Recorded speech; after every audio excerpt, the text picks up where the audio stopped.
आप सभी का आज की इस क्लास में स्वागत है। आज हम सीखेंगे प्रश्नावली 1.3 का तीसरा प्रश्न।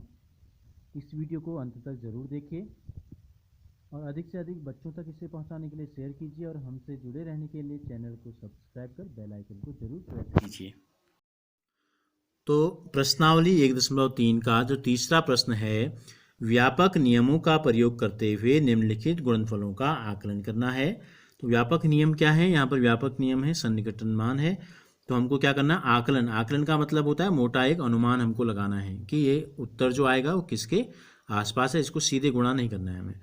तो हम देखते हैं 578 का सन्निकटन मान हम निकालते हैं, कितना आएगा? देखो हम लेते हैं सैकड़े तक। 100 में है संख्या, 578 है ना, तो 500 और 600 के बीच में है।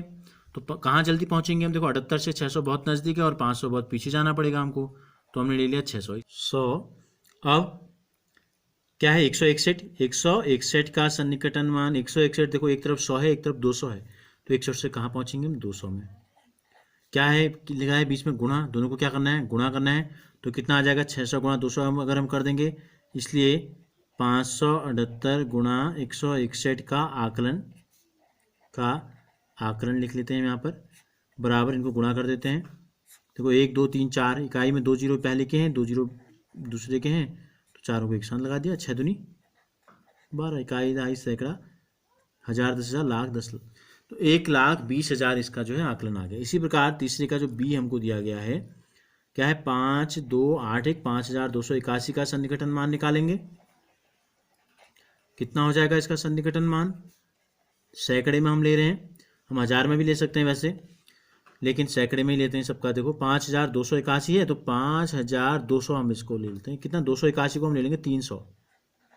281 किस किस के बीच में? 200 और 300 के, तो 300 में जल्दी पहुंचेंगे। इसी प्रकार 3,491 का सन्निकटन मान जो होगा, 3,000 तो ऐसे ही रहेगा, 491 देखो 400 और 500 के बीच में, 91 से हम 500 में जल्दी पहुंचेंगे, तो ये हो जाएगा। तो इन दोनों का क्या हो जाएगा? 5,281 गुणा 3,491 का आकलन हमको करना है, एक मोटा मोटा अनुमान हमको निकालना है। तो इन दोनों का जो आकलन हमने किया है, इन दोनों को गुणा कर लेंगे। क्या कर लेंगे हम? इन दोनों को गुणा कर लेंगे। 1 2 3 4, 1 2 3 4 जीरो लग जाएंगे। अब 35 का भाग पढ़ा आता है तो कर लो। 35 3 होता है आपका 105। 35 3 105 का 5 ऐसे लग जाएगा 10, और ये हो जाएगा 35 गुणा 5 करेंगे तो 5 बचा 25 का 5 ऐसे लगा 2, 5 3 15 2 175 आएगा। 35 को अगर 5 बार गुणा करेंगे तो आएगा 175, और 10 क्या है? हासिल है। 175 और 10 185 हो जाएगा। तो इकाई दहाई सैकड़ा हज़ार 10,000 लाख 10 लाख करोड़ 1,85,50,000 इसका आकलन हो गया मोटा मोटा। सी में हमको दिया गया है 1291 गुणा 592, तो हमने 1291 का सन्निकटन मान सैकड़े तक अब हम निकाल रहे हैं, तो 1,000 तो ऐसे ही रहेगा। 291 किसके बीच में है? 200 और 300 के, तो कहाँ जल्दी पहुँचेंगे? 291 से 300 में जल्दी पहुँचेंगे, तो ये हो जाएगा 1300। 592 का सन्निकटन मान देखो 592 500 और 600 के बीच में है, तो 600 में जल्दी हम पहुँचेंगे।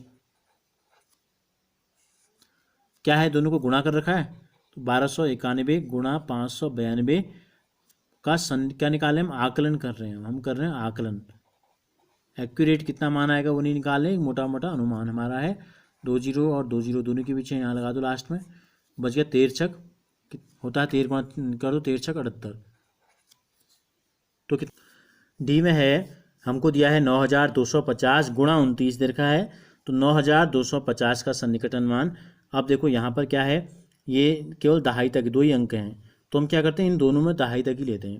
तो 50 तो ऑलरेडी 50 ही है, 50 और 60 के बीच में केवल क्या 50 है, तो हम क्या करते हैं इसको 9,250 को 9,285 रहने देते हैं। हम 29 का ले लेंगे 30। 29 का क्या ले लेते हैं? 30 ले लेते हैं। दहाई तक 20 और 30 के बीच में है, तो 30 से गुणा करेंगे इसको। देखो 2 जीरो लगा दो, अब बचा 3 3 पंजे 15 का 5 ऐसे लगाया 1 3 दूनी 6 1 7 और 3 9 27। तो क्या आ गया इस प्रकार? इकाई दहाई सैकड़ा हज़ार 10,000 लाख 2,77,500 आ गया। क्या? 9,250 गुणा 29 का आकलन। तो देखो इस प्रकार से हमने क्या सीखा? इस प्रकार से हमने मोटे तौर पर गुणनफलों का आकलन करना सीखा आज।